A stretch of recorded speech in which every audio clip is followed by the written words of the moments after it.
दुर्गां ब्रह्म ब्रह्म प्रकृति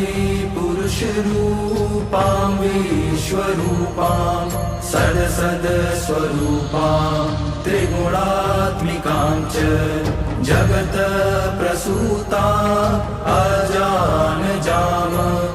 आनन्द अनानन्द विज्ञान विज्ञान पंची अपंचीकृत पंचभूता जगत स्वरूपां वेद अवेद विद्या विद्यारूपां नमामि ऊर्ध्व अधः तिर्यक् सर्वव्याप्ताम् आदित्यवशुरुद्रगति स्वरूपां ब्रह्मा प्रजापति भगवान् विष्णु चराचरणांचाधारभूता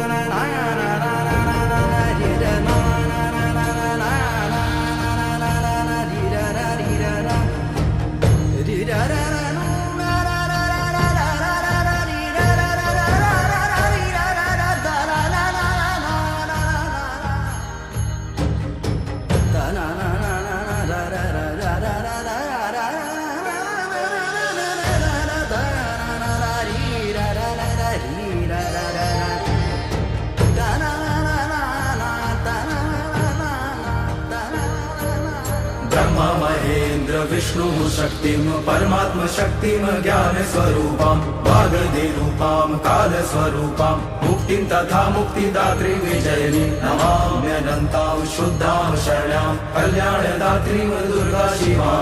अव्ययनन्तां लक्ष्याभजयकां नायकां परं श्रेष्ठ मंत्र मातृकां नमामि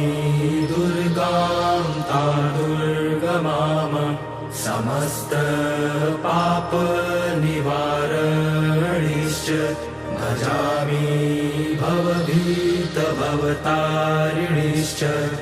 तां चिन्मयातीतां शून्यसाक्षिणीम्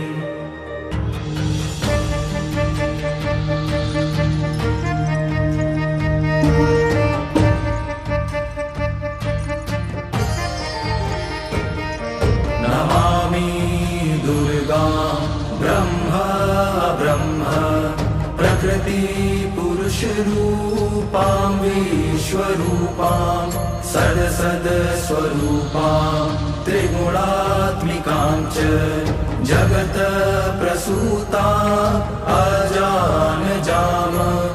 आनन्द अनानन्द विज्ञान विज्ञान पंची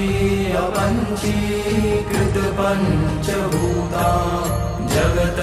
स्वरूपां वेद अवेद विद्या विद्यारूपां नमामि ऊर्ध्व अधः तिर्यक् सर्वव्याप्ताम् आदित्यवशुरुद्रगति स्वरूपां ब्रह्मा प्रजापति भगवान् विष्णु चराचर